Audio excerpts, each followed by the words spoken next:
The carriage had not even come to a full stop when the front door of Rothmere Hall opened, and a man's voice cut through the cold morning air like a blade. "You will address me as your grace, nothing less, not while you draw breath in this house." Eleanor Vance stepped down from the carriage, her boots sinking into the gravel, her trunk still tied to the roof, and looked up at the man who had spoken. He stood at the top of the stone steps, tall, dressed in black, his jaw set as though he had already decided she would disappoint him. "I only just arrived," she said. "I have not yet said a word to you at all. You will, and when you do, you will remember what I have told you." Eleanor did not answer. She simply held his gaze a moment longer than was polite, then looked away, toward the housekeeper hurrying down the steps to greet her. The Duke did not move from his place. He watched her the way a man watches an animal he has not yet decided is safe. "Mrs. Downing will show you to the nursery," he said.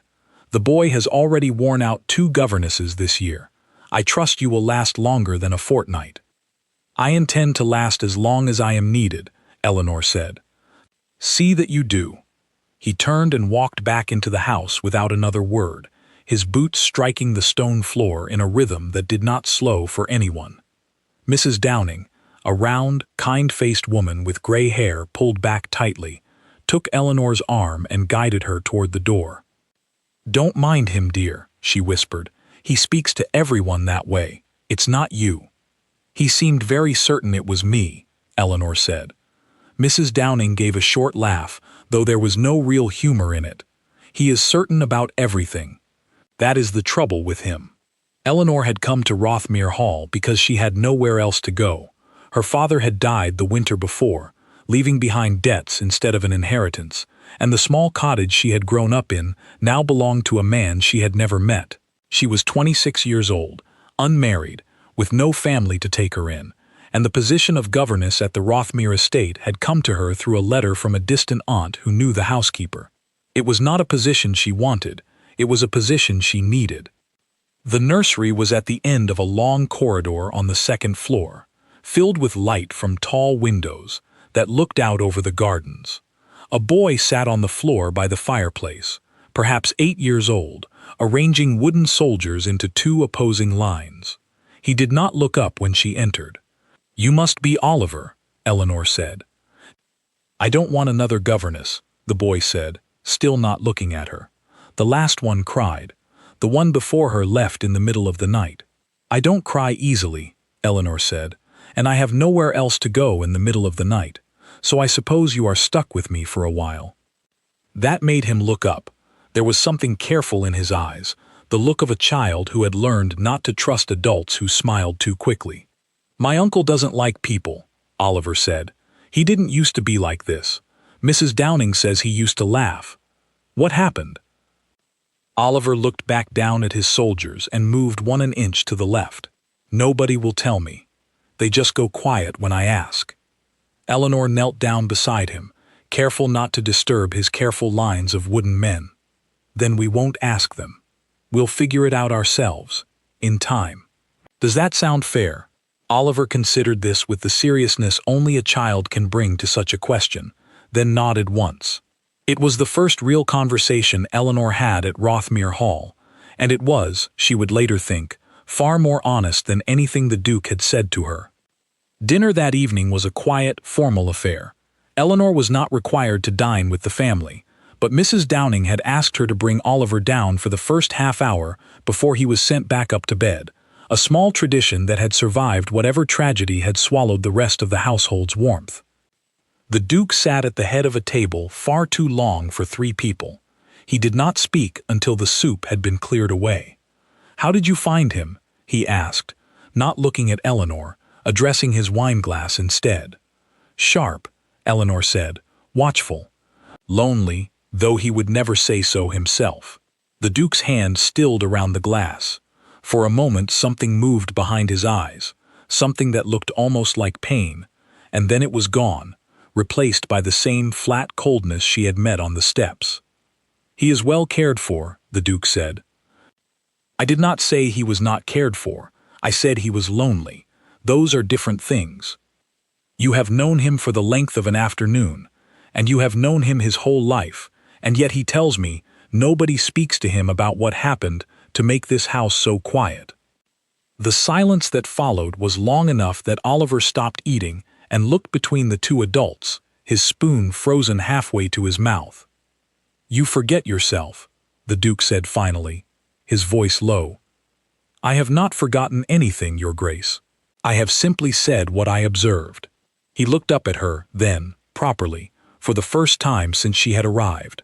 There was something searching in his gaze, as though he were trying to work out whether she had spoken out of foolishness or out of courage, and had not yet decided which. "You did not call me that on the steps," he said. "I did not feel it was earned on the steps. And now? Now I have simply used it once, to make a point. I would not count on hearing it again unless you give me a better reason than a demand shouted at a woman who had just stepped out of a carriage." Mrs. Downing, standing near the sideboard, made a small sound that might have been a cough or might have been a laugh quickly swallowed. The Duke did not look at her. He kept his eyes on Eleanor, and something in the room shifted, quiet and unspoken, like a door left slightly open where before it had been shut and bolted. "Take the boy up," the Duke said at last. "It is past his hour." Eleanor rose, took Oliver's hand, and led him from the room. Neither of them looked back, though she felt the weight of his gaze the entire way to the door. That night, after Oliver was asleep, Eleanor sat by the window of her small room and looked out at the dark shape of the gardens below. She thought of the man who had demanded a title from her before he had even learned her name, and she thought of the flicker of pain that had crossed his face when she spoke of his nephew's loneliness. Two very different men seemed to live inside him, and she was not yet certain which one she had actually met. She did not know, that first night, how long it would take before she found out. She did not know that the household held a secret far heavier than grief, one that would nearly destroy the boy she had already grown fond of, and the man she had refused to call anything at all. But she knew, lying awake long after the house had gone silent, that she was not going to leave the way the others had. Whatever waited for her at Rothmere Hall, she intended to meet it standing. The days that followed fell into a rhythm. Eleanor rose early, took her meals with Oliver, and spent the mornings teaching him his letters and his sums, though she quickly discovered his true gift lay elsewhere. He could draw anything he had seen once, could describe the shape of a leaf or the pattern of a bird's wing with the eye of someone twice his age. She began setting aside an hour each afternoon simply for him to draw, and in exchange he worked twice as hard at the lessons he found dull. The Duke rarely appeared before evening. He kept to his study or rode out across the estate for hours at a time, returning with mud on his boots and a silence about him that discouraged conversation. Eleanor saw him mostly at a distance, a tall figure crossing the lawn, or a shadow behind the study door, until the evenings, when duty required him to sit at the head of the table and endure whatever she had to say. She learned, in small pieces gathered from Mrs. Downing and from the older servants who had been at the house long enough to remember better days, that the Duke had once been different, warmer, quicker to laugh, that he had married young, a woman named Margaret, and that Oliver's parents, the Duke's brother and his wife, had died in a fire 3 years before, leaving the boy in his uncle's care. Nobody spoke of what had happened to Margaret. When Eleanor asked, once, gently, Mrs. Downing's face closed like a shutter, and she said only that it was not her place to speak of it, and that Eleanor would do well not to ask the Duke directly. Eleanor did not ask him, but she watched him, in the evenings, and she began to see the shape of something buried beneath his coldness, something that had not healed so much as scarred over, thin and easily torn. One evening in the second week, Oliver came to dinner with paint on his hands, having spent the afternoon copying the pattern of the stained glass window in the East Hall. He held up his drawing proudly for his uncle to see. The Duke glanced at it for less than a second. "Wash your hands before you sit at my table." Oliver's face fell. He lowered the drawing without a word and folded it into his lap. Eleanor set down her fork. He worked on that for 2 hours. "I did not ask for a report on his afternoon." "No, but you might have looked at it a moment longer than you did." The Duke's eyes came up to meet hers, sharp now, edged with something like warning. "You overstep. I only think a boy who has already lost so much deserves more than half a second of his uncle's attention." The room went very still. Oliver stared at his plate. Mrs. Downing, near the door, did not move at all.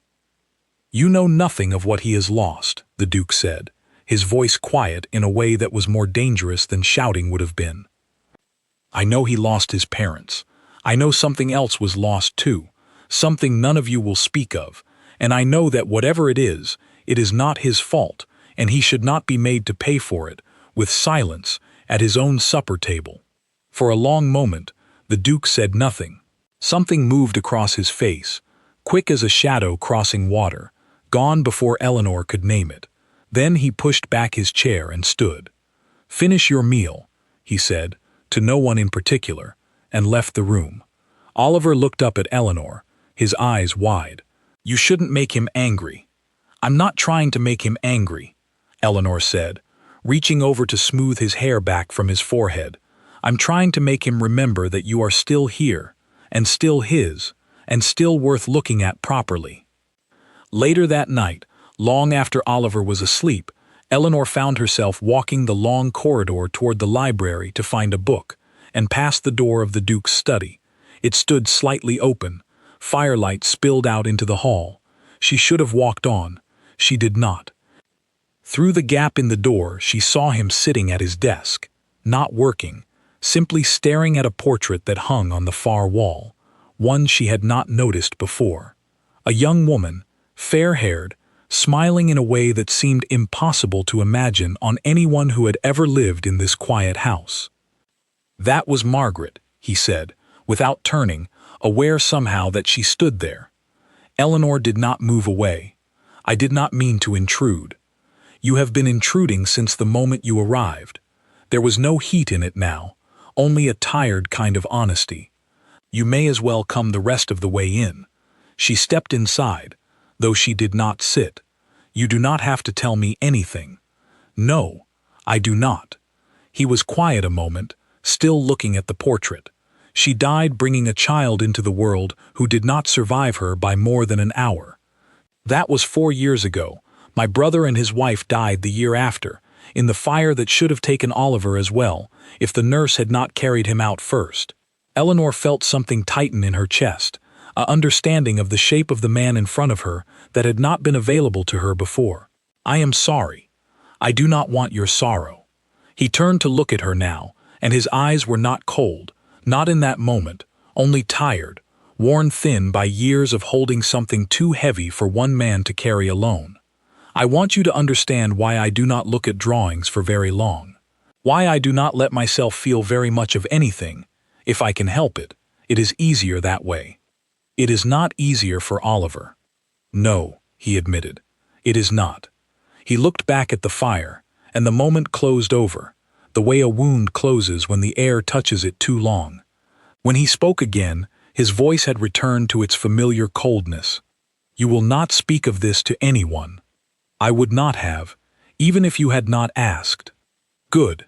He rose from his desk, crossed to the door, and held it open for her, a silent instruction that the conversation had ended. "Good night, Miss Vance." It was the first time he had used her name. Eleanor walked back to her room with that small fact turning over in her mind, strange and unexpectedly heavy. He had demanded a title from her the moment she arrived, as though her respect were owed to him simply for existing, and now, having shown her the one true wound beneath all his coldness, he had given her something in return, quietly, almost as an afterthought. He had given her her own name. She did not know yet what that meant. She only knew that the man she had met on the front steps, all demand and ice, was not the only man living inside Rothmere Hall, and that some part of her, against her better judgment, wanted very much to meet the other one again. A carriage arrived at Rothmere Hall on a gray Tuesday morning, unannounced, and the man who stepped out of it moved through the front doors as though he already owned them. "Cousin Julian," he said, spreading his arms as the Duke came down the main stairs to meet him. Still hiding away in this drafty old house, I see. Grant, the Duke said, his voice flat. You might have sent word. And missed the look on your face? Never. Grant's eyes swept the entrance hall, lingering on the portraits, the silver, the polished floor, with the particular attention of a man taking inventory. I heard you had trouble keeping a governess. I confess I'm surprised to see this one still standing. Eleanor, descending the stairs behind the Duke with Oliver's hand in hers, felt Grant's gaze land on her and stay there a beat too long. Miss Vance, the Duke said, without warmth. My cousin, Lord Grant. Charmed, Grant said, taking her hand and holding it slightly longer than courtesy required. You must tell me your secret. The last governess left within a week of my visit. I have not yet had the pleasure of meeting you, Eleanor said, drawing her hand back. Perhaps that explains it. Something flickered across Grant's face, amusement mixed with something colder, before he laughed and turned back to his cousin. Sharp tongue on this one. I like her already. Oliver pressed himself closer to Eleanor's side. She felt the boy's grip tighten around her fingers, and she looked down to find his face pale, his eyes fixed on the floor. Come, Oliver, she said gently. We have lessons waiting. Ah, don't run off on my account, Grant said. The boy and I are old friends, aren't we, Oliver? Oliver did not answer. He simply pulled Eleanor toward the stairs, and she let him lead her away, aware of the Duke's eyes following them, and Grant's laughter echoing behind. Later, alone in the nursery, Eleanor knelt beside Oliver as he sat very still on the edge of his bed. You don't like your uncle's cousin, she said. It was not a question. Oliver shook his head, slowly, and did not look up. Can you tell me why? He's not really my uncle's cousin, Oliver said, so quietly Eleanor had to lean closer to hear him. He's second cousin or something. Mrs. Downing says if anything happened to Uncle Julian and I wasn't here, Grant would get the house, and the money, and everything. Eleanor felt something cold settle in her stomach. And if you were here, then it would come to me, when I'm grown. But Grant doesn't like that. Oliver picked at a thread on his blanket, refusing to meet her eyes. He always finds a way to be alone with me when he visits. He asks me things. About the fire. About whether I remember it. What sort of things? He asks if I remember who started it. The room went very quiet. Eleanor set her hand over the boy's small fidgeting fingers, stilling them. And do you remember? Oliver's eyes came up to hers then, wide and frightened, in a way she had not seen since her first day at Rothmere Hall. I don't want to talk about the fire, he whispered. Please don't make me. I won't, Eleanor said. Not ever, unless you want to. I only wanted to understand why Lord Grant frightens you. Oliver did not answer again. He only leaned against her shoulder, and Eleanor held him there, staring past his dark hair toward the window, her mind turning over what he had said, the cold shape of it settling into place, like a stone dropped into still water. Grant stayed at Rothmere Hall for 4 days. In that time Eleanor watched him carefully, the way he moved through the house asking questions of the older servants under the guise of pleasant conversation, the way his eyes lingered too long on the ledgers left open in the study, the way he found excuses to be near Oliver whenever Eleanor's attention was elsewhere. On the 3rd evening, she found him standing in the nursery doorway while Oliver slept, simply watching the boy, his expression unreadable in the dim light. Can I help you, Lord Grant? He turned, unhurried, a small smile already fixed in place. Merely checking on my young cousin. Is that not permitted? It is late, and he is asleep. So he is. Grant's eyes moved past her, into the room, lingering on the boy's still form. Strange thing, isn't it, how a child survives a fire that kills 2 grown adults? Fortune, or something else entirely. I would be careful what you imply, Lord Grant. I imply nothing, Miss Vance. I only find it interesting how thoroughly my cousin has convinced himself of a story that conveniently leaves him as guardian of both a fortune and an heir. He tilted his head, studying her. You are new here. You have not yet learned how carefully some stories are built to survive scrutiny. I have learned enough to know, when a man is trying to frighten a child into confirming something that suits his own purposes. Grant's smile did not waver, but something behind his eyes went flat and cold. You are a governess, Miss Vance. Perhaps you ought to remember your place in this house. My place, Eleanor said, stepping fully into the doorway so that he would have to move past her to reach the boy, is precisely here, and I do not intend to leave it. For a long moment, neither of them moved. Then Grant laughed, soft and unbothered, and stepped back. How refreshing, he said. Good night, Miss Vance. He walked away down the corridor, and Eleanor stood in the doorway until his footsteps had faded entirely before she turned back to check on Oliver, who had not, she was fairly certain, been asleep at all during the exchange. She told the Duke everything the following morning, catching him alone in the study before Grant had risen. He questions the boy about the fire, she said. He was standing outside his door last night, watching him sleep, speaking of fortune and convenient stories. I do not trust him near Oliver, and I think you should not either. The Duke listened without interrupting, his expression unreadable, though his hand had gone still over the papers on his desk. Grant has always resented that the title and the estate did not pass to him, he said finally.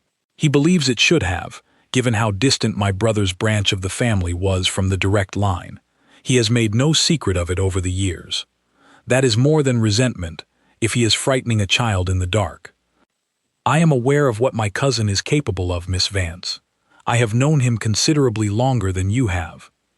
Then why does he still receive an invitation into this house? The Duke's jaw tightened.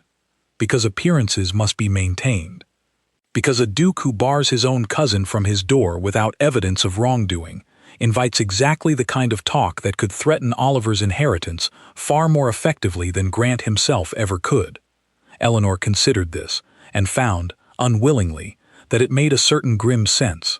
Then what would you have me do? Watch him, the Duke said, as you have been, and come to me the moment you see anything more than idle questions. And if I had not come to you at all, if I had simply let it pass, the way it seems everyone else in this house has learned to. Something shifted in his expression, something almost like respect, quickly smoothed over before it could fully surface. Then I would have had one more thing to be disappointed by. As it happens, I do not. It was not a thank you. But it was close enough that Eleanor felt the words land somewhere they had not landed before, and she left the study with the strange, unfamiliar sense that she had been seen, truly seen, by a man who rarely let himself see anyone at all. The days after Grant's departure settled into something quieter, though not entirely peaceful. Eleanor found herself thinking of what Oliver had said, that Grant always asked about the fire, always circled back to the question of who had started it, as though the answer mattered to him a great deal more than simple curiosity would explain. She began, without quite admitting it to herself, to watch the household more carefully. She noted which servants had been there long before the fire, and which had come after. She noted that Mrs. Downing changed the subject whenever the fire was mentioned, not out of grief alone, but out of something that looked, on closer inspection, like fear.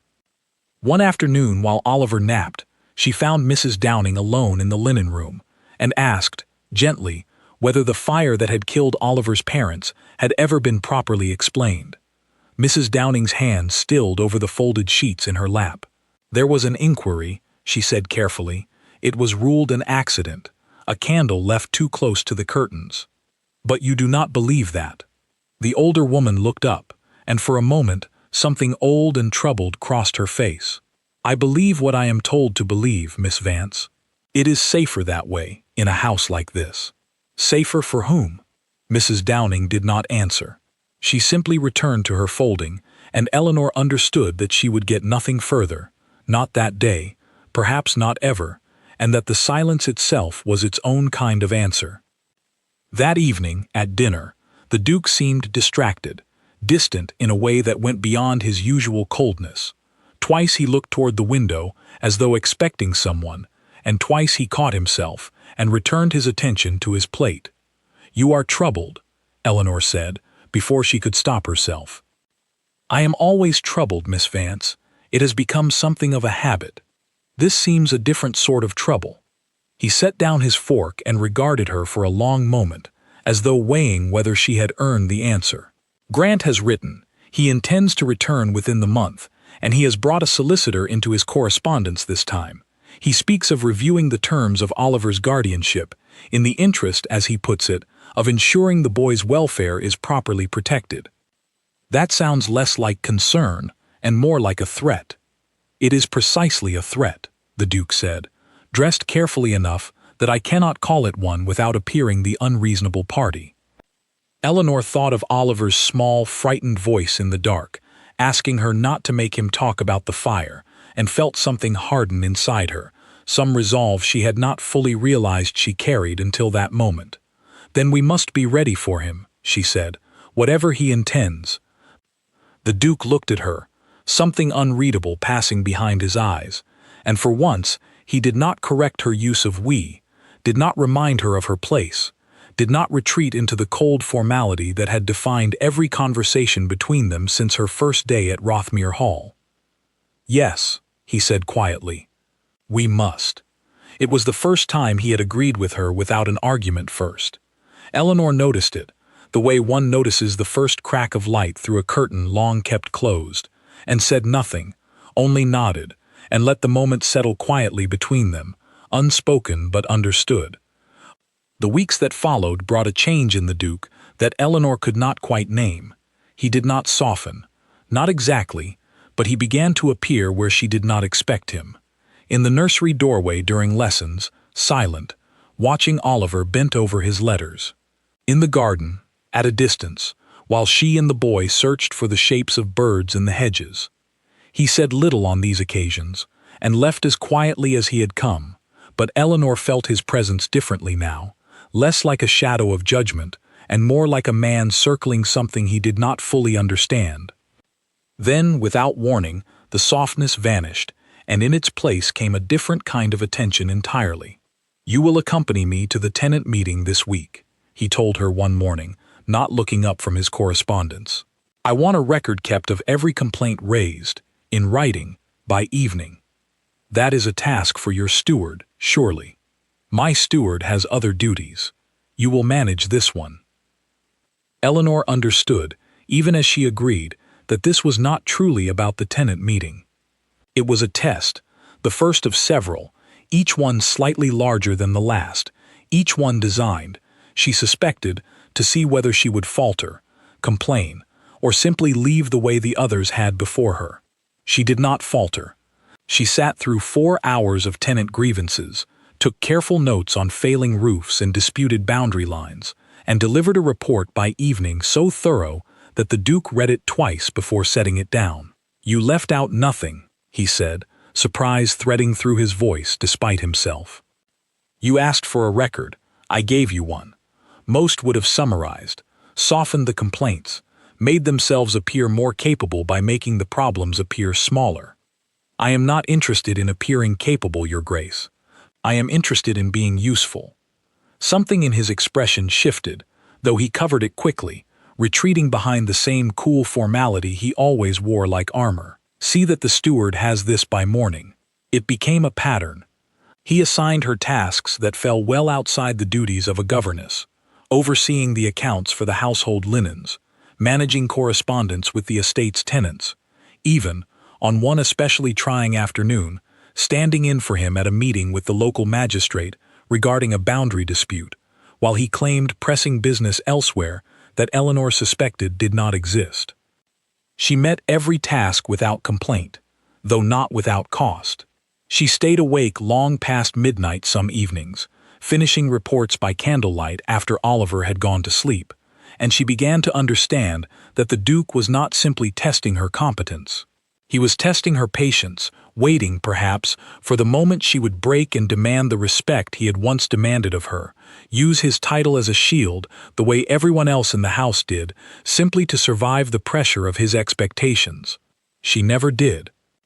It came to a head on an afternoon when Grant returned, as promised, accompanied by a thin, sharp-eyed solicitor named Mr. Ellery, who carried a leather case full of papers and a manner so cold it made even Mrs. Downing's greeting falter at the door. "We have come to discuss the terms of the boy's guardianship," Grant announced in the drawing room, before the Duke had even finished pouring tea. "Purely as a matter of proper record, you understand. Nothing personal in it." "Everything about my nephew is personal, Grant," the Duke said. "You may state your business."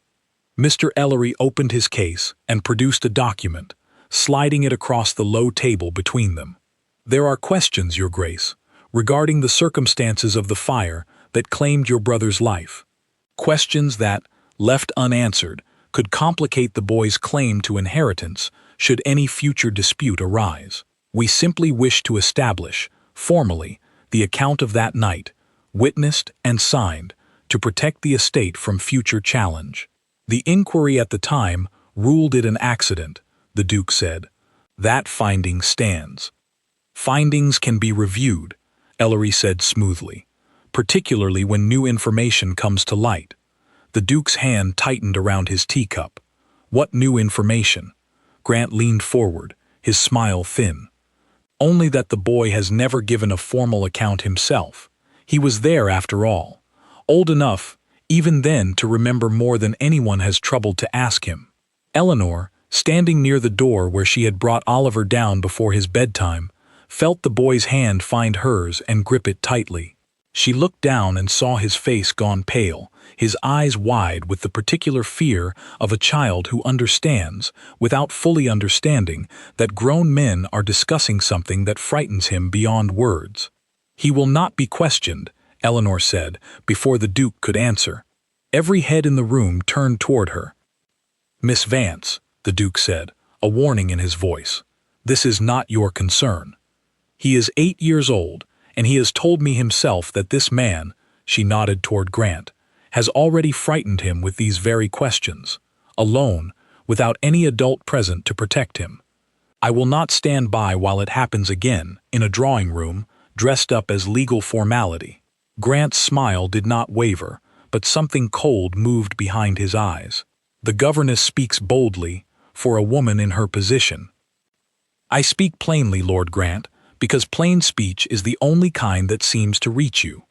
"Miss Vance," the Duke said again, sharper this time. "No," Eleanor said, turning to him now, her voice steady, though her heart pounded hard against her ribs. "You may test me with every task you please, Your Grace. I have taken each one without complaint, and I will continue to do so. But I will not stand silent while a child is used as a pawn in a fight over money and titles he is far too young to understand.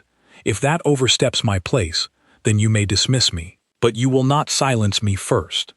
The room went utterly still. Mr. Ellery glanced between the Duke and Eleanor with the careful blankness of a man deciding it was safer to appear to be studying his papers. Grant's smile had thinned into something brittle.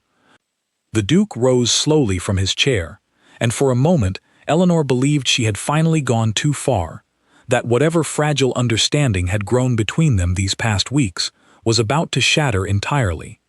Instead, he turned to Grant. "The boy will not be questioned," he said, his voice cold and final. "Not today, not by you, not by your solicitor, not under any circumstance that does not include myself and Miss Vance present in the room. If you wish to pursue a formal review, you may do so through proper legal channels, and I will meet you there with my own counsel. But you will not corner an 8-year-old boy in his own home again. Is that understood?" Grant's jaw tightened, but he inclined his head, the picture of wounded reasonableness. "Of course, cousin. I only ever meant to protect the boy's interests." "Then you may protect them from a greater distance," the Duke said. "Good day." Grant and Ellery gathered their papers and left without further argument, though Grant paused at the door and looked back, his eyes finding Eleanor's with an expression she could not fully read, something between warning and reluctant respect. When the door closed behind them, the room seemed to exhale all at once. Oliver pressed his face into Eleanor's side, and she wrapped her arm around him, feeling the small tremor still running through his body. The Duke stood by the window, his back to them both, silent for a long moment. "You disobeyed me directly," he said finally, without turning. "I did, in front of my cousin and his solicitor, in my own drawing room. I did that too. He turned then, and Eleanor braced herself for anger, for the cold fury she had come to associate with any challenge to his authority. Instead, his expression was something closer to exhaustion, the mask worn thin enough that she could see, briefly, the man beneath it. "Thank you," he said quietly, "for speaking when I could not find the words quickly enough myself." It was the first time he had thanked her for anything. Eleanor felt the words land somewhere unexpected, warmer than she had anticipated, and she found she did not know how to answer him, so she simply nodded and let the silence hold what neither of them seemed ready to say aloud. That night, after Oliver had finally fallen asleep, worn out from fear and the long day, Eleanor found the Duke in his study once more, the portrait of Margaret watching over him as it always did. "You should not have to fight my battles for me," he said, without looking up from the fire. "I was not fighting your battle. I was fighting for Oliver. They are the same battle, Miss Vance, whether you intend them to be or not." He finally looked at her, and something in his face had shifted since that afternoon, something quieter, more open than she had yet seen. "Grant has wanted this estate since before my brother died. I have always known it. I did not expect him to use the boy so directly to get it. What will you do?" "What I should have done from the start. I will speak to Oliver myself, gently, and learn what he remembers of that night, before Grant or his solicitor can twist it into something it is not." He paused, and something vulnerable crossed his face. "I have been afraid to ask him. I did not want to make him relive it. I told myself I was protecting him by staying silent. I wonder now if I was only protecting myself." Eleanor sat down across from him, something in the moment inviting a closeness that would not have been possible weeks before. Perhaps both things can be true. Protection and fear often live very close together. He studied her for a long moment, the firelight catching the tired lines around his eyes. "You are not at all what I expected when you stepped out of that carriage." "And what did you expect?" "Someone who would call me Your Grace within the hour and mean nothing at all by it. Someone easily managed." A faint, almost rueful smile touched his mouth, the first she had seen from him. "You have been considerably more trouble than that. I have been called worse. I do not doubt it." The smile faded, replaced by something more serious. "I find I no longer wish you to call me by the title at all, Miss Vance. Not out of obligation. I find I would rather earn whatever you choose to call me instead." Eleanor felt something tighten in her chest, warm and unfamiliar, and she did not trust herself to answer immediately. "That is a considerable change of heart, Your Grace." "Julian," he said quietly, "if you are willing." She held his gaze a moment longer than was strictly necessary, feeling the weight of the offer, understanding that it was not a small thing for a man like him to give away his own name so freely. "Julian," she said finally, testing the shape of it. Something eased in his shoulders, some tension she had not fully realized he carried, and for the first time since her arrival at Rothmere Hall, the silence between them felt like something close to peace. It did not last. Peace rarely did, in a house with as many shadows as this one, but for that single evening, sitting across from a man who had finally let down enough of his guard to offer her his true name, Eleanor allowed herself to simply be still, and to feel, however briefly, that she had found something at Rothmere Hall worth staying for. The storm rolled in without warning on a Thursday afternoon, dark clouds swallowing the sky over Rothmere Hall so quickly that the gardeners abandoned their tools mid-task and ran for shelter. Eleanor had left Oliver in the nursery only an hour before, absorbed in a drawing of the oak tree at the edge of the eastern woods, and when she returned to check on him, the room was empty. "Oliver," she checked behind the window seat, under the bed, the places he sometimes hid when a lesson bored him. Nothing. She found Mrs. Downing in the hallway and asked if she had seen him. The housekeeper's face paled. "Not since luncheon, dear. I assumed he was with you." The search began quietly at first, room by room, then spread through the house with growing urgency as thunder rolled overhead and rain began to lash against the windows. Eleanor found the drawing he had been working on abandoned on the nursery floor, and beside it, half hidden under a book, a folded note in a child's careful handwriting. I have to see the tree where it happened. I have to remember, so Lord Grant cannot make up lies about it any more. Eleanor's blood went cold. She ran to find the Duke, the note clutched in her hand, and found him in the entrance hall, already pulling on his coat, alerted by a groom who had seen the boy slip out toward the woods nearly an hour before, unnoticed in the chaos of the gathering storm. "He's gone to the tree," Eleanor said, holding out the note, "the one near where the fire happened." The Duke read it once, his face draining of color, and then he was moving, calling for lanterns, for every able hand on the estate, his voice carrying an authority Eleanor had not heard from him before, stripped of coldness, raw with fear. "I am coming with you," Eleanor said. "It is not safe. Neither is standing here arguing about it while he is out there alone." He did not argue further. They rode out together into the storm, lanterns swinging wildly against the wind, rain soaking through coats within minutes, the Duke leading the way toward the eastern woods, where the ruins of his brother's old hunting lodge still stood, blackened and half-collapsed since the fire that had taken his family. They found Oliver's small footprints in the mud near the tree line and followed them further than either of them wanted to go, deeper into woods that grew darker and more tangled with every step, until the footprints reached the edge of the swollen stream that cut through the property, usually gentle, now churning brown and fast with the storm's rain. "Oliver!" The Duke's voice tore through the wind, raw and desperate in a way Eleanor had never heard from him. A small answering cry came from downstream, barely audible over the rush of water. They found him clinging to a fallen branch at the water's edge, soaked through, his small hands white with cold and effort, the current pulling at his legs with a strength that would have swept him away entirely had the branch not caught against a rock. "Hold on," the Duke shouted, already moving down the muddy bank toward him, Eleanor right behind, her heart hammering so hard she could feel it in her throat.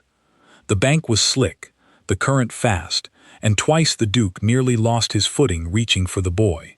Eleanor held tight to a low branch with one hand and reached out with the other, and between them they managed to pull Oliver free of the water, the three of them collapsing together on the muddy bank as the rain continued to pour down around them. Oliver was not crying. That frightened Eleanor more than anything else. He lay limp against his uncle's chest, his lips tinged blue, his breathing shallow and fast, his eyes fluttering without truly opening. "We need to get him home," the Duke said, already lifting the boy into his arms, his voice shaking despite his best effort to steady it. "Now." They rode back through the storm, with Oliver wrapped in the Duke's own coat, held tight against his chest the entire way, and Eleanor rode beside them, calling instructions ahead to the grooms who had gathered at the sound of their approach, sending one running for the physician, another for warm blankets and hot water. The hours that followed blurred together into something Eleanor would remember only in fragments. Oliver's fever climbing through the night despite every effort to bring it down, Dr. Whitfield's grave face as he examined the boy, speaking quietly of chill fever, of lungs strained from the cold water, of the next 2 days being critical. The Duke did not leave the boy's bedside. He sat through the night in a chair pulled close to the bed, Oliver's small hand held in both of his composure entirely gone, replaced by a raw fear that made him look, for the first time since Eleanor had met him, entirely human, entirely breakable. "This is my fault," he said quietly, sometime near dawn, when Eleanor brought fresh water and found him still sitting in the same position, unmoved for hours. Grant frightened him with his questions. I should have ended it the moment it began, not waited for him to press further. I should have spoken to Oliver myself, long before any of this. "You cannot control every shadow that falls across a child's mind," Eleanor said, setting the basin down and kneeling beside his chair. "You can only be there when the shadow finally breaks, and you are here. Am I enough?" He looked at her then, his eyes red-rimmed with exhaustion and fear, stripped of every wall he had built since the day she arrived. "I could not save my wife. I could not save my brother. If I cannot save this boy either." "You will not lose him," Eleanor said, her voice fierce with a certainty she did not entirely feel, but needed him to believe regardless. "Not tonight. Not while I am here to help you fight for him." Something in his face broke open at that, the last of his composure giving way entirely, and for a long moment he simply sat with his head bowed, Oliver's small hand still held tightly in his own, while Eleanor placed her hand over both of theirs, saying nothing more, simply staying, the way she had promised herself on her first night at Rothmere Hall that she would. The fever broke on the second night, just before dawn. Oliver's breathing eased, the terrible blue tinge faded from his lips, and when he finally opened his eyes, weak but clear, the first word he spoke was his uncle's name. Julian. The Duke made a sound Eleanor had never heard from him before, something between a laugh and a sob, and gathered the boy carefully into his arms, holding him as though he might vanish if released even for a moment. "I'm here," he said, his voice breaking. "I'm here, Oliver. I'm not going anywhere." Eleanor stood back and let them have the moment, feeling her own eyes sting with tears she had not expected, watching a man who had once demanded a title from her before he had even learned her name now weep openly over the boy he loved more than he had ever allowed himself to show. When Oliver drifted back to sleep, exhausted but safe, the Duke finally rose from the chair he had not left in nearly 2 days, and found Eleanor waiting in the doorway. "You did not have to stay," he said quietly. 2 full days and nights, without rest, without complaint. "I did not consider leaving. Not once." He crossed the room slowly, stopping close enough that she could see every line of exhaustion etched into his face, every trace of the wall he had built years ago, now worn thin enough to see straight through. "I do not know how to ask what I want to ask," he said. "I have spent so long demanding things from people, expecting titles and obedience and distance, because it was easier than asking for what I actually needed. I find I do not know how to ask properly." "Then ask badly," Eleanor said softly. "I will understand regardless." He looked at her for a long moment, something vulnerable and searching in his gaze. "Stay. Not as a governess bound by contract and wages. Stay because I am asking you to, plainly, without demanding anything at all." Eleanor felt the weight of the question settle over her, warm and uncertain all at once. She thought of the carriage she had arrived in weeks before, the cold demand shouted from the top of the stone steps, the long, slow unraveling of a man who had built himself into something hard and untouchable out of grief he had never allowed himself to fully feel. "I was already staying," she said quietly. "I only needed you to ask." Something eased in him then, a tension she suspected he had carried for years, finally loosening its grip, and though neither of them said anything more in that moment, the silence between them held something neither cold demand nor careful formality could contain. It held, simply, the quiet beginning of something neither of them was yet ready to name. Oliver's recovery was slow but steady, and within 2 weeks he was well enough to sit up in bed and demand, with the particular stubbornness of a child freshly returned to health, that he be allowed to draw again. Eleanor brought him paper and paints, and sat beside him through long afternoons while he filled page after page with trees and rivers and, more than once, a careful drawing of 2 figures pulling a small boy from the water. The Duke's coat rendered in careful strokes of black, Eleanor's dress in soft blue.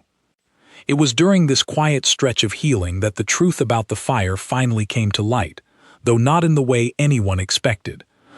A letter arrived for the Duke one morning, delivered by a solicitor Eleanor did not recognize, a Mr. Fenwick, retained not by Grant but by the estate's own long-standing legal counsel, a man who had served the family for decades and had grown troubled, he explained upon arriving in person, by the persistence of Grant's questions regarding the fire.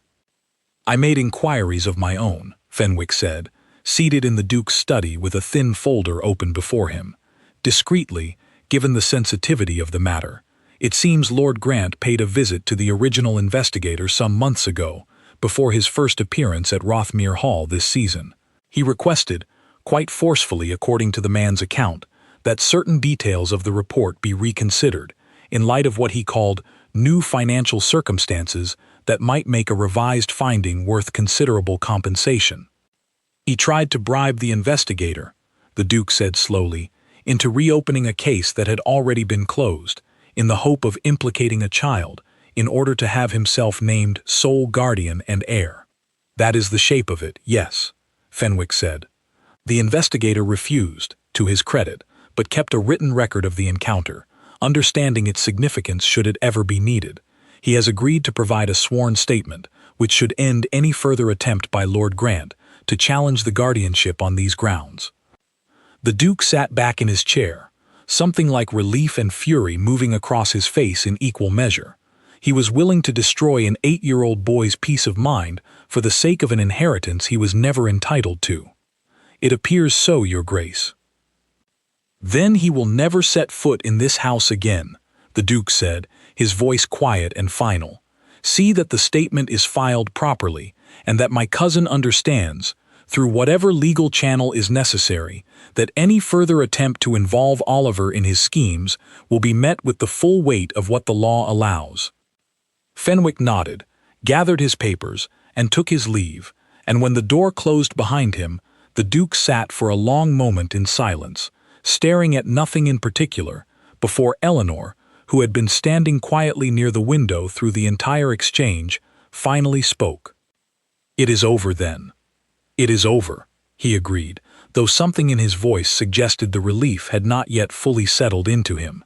"Grant will not trouble Oliver again. The estate is secure. The boy's inheritance is safe." "Then why do you still look as though you are waiting for something else to fall apart?"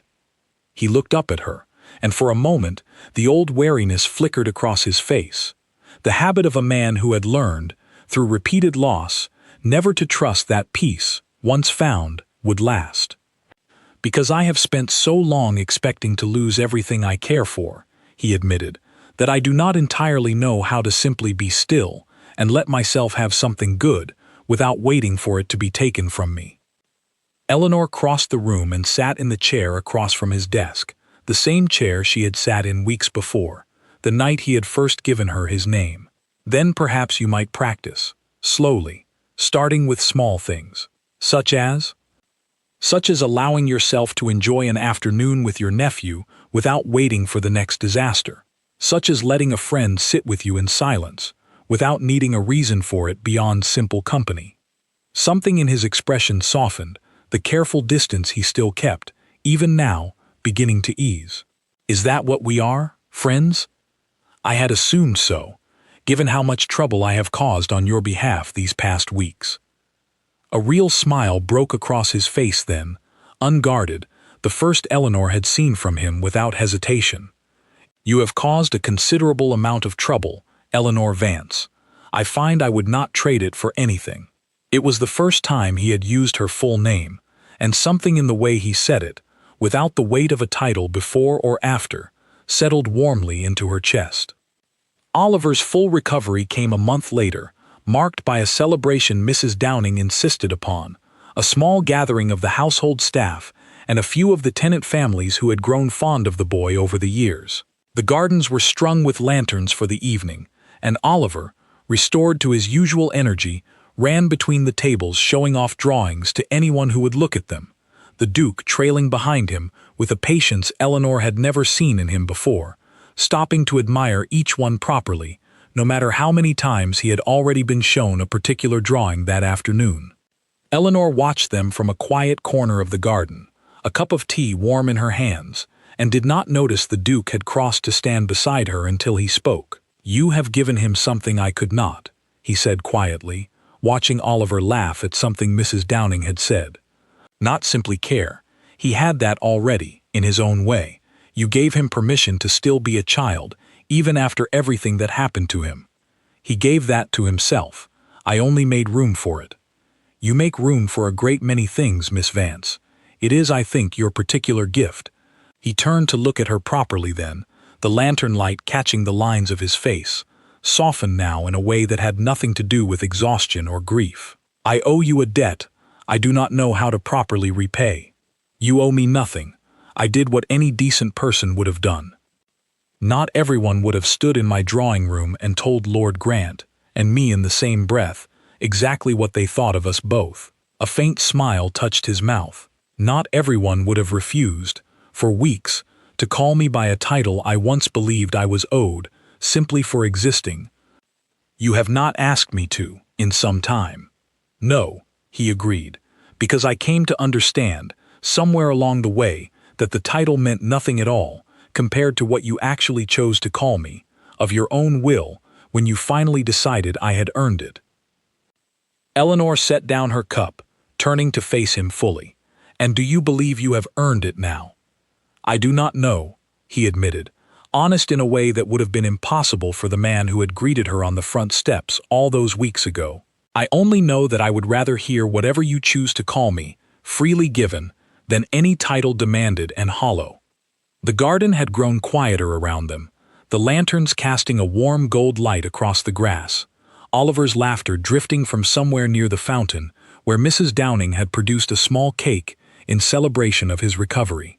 Eleanor looked at the man standing before her, no longer the cold stranger who had shouted a demand at her before she had even stepped fully out of her carriage, but someone entirely different, someone who had let himself be seen, slowly, painfully, and had allowed himself, at last, to be changed by it.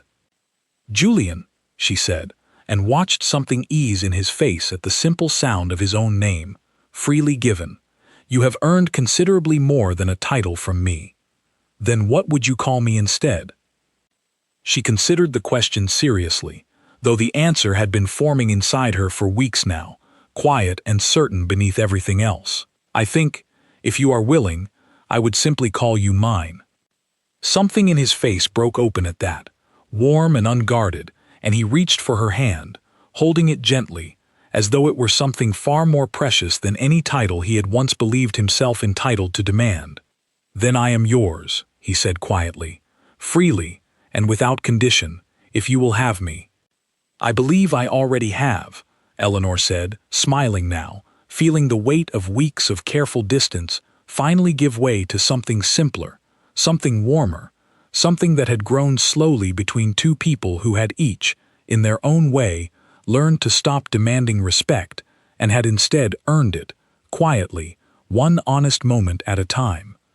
Behind them, Oliver's laughter rang out across the garden, bright and unburdened, and above them, the lanterns swayed gently in the evening breeze, casting their warm light over a house that had finally, after so many years of silence and grief, begun to fill again with something that felt very much like home. They stood together in the quiet garden long after the celebration had wound down, Oliver finally carried off to bed by Mrs. Downing, the lanterns burning low, and neither of them spoke of titles again, not that night, nor in all the seasons that followed. There was no need. Eleanor had never called him Your Grace, not once, not in all the months since her arrival, and Julian had come to understand that her refusal had never been defiance for its own sake. It had been something far rarer than obedience. It had been the simple, quiet promise that whatever she gave him, respect, trust, and in time, her whole and steady heart, would be given freely and would therefore mean infinitely more than anything he could ever have demanded.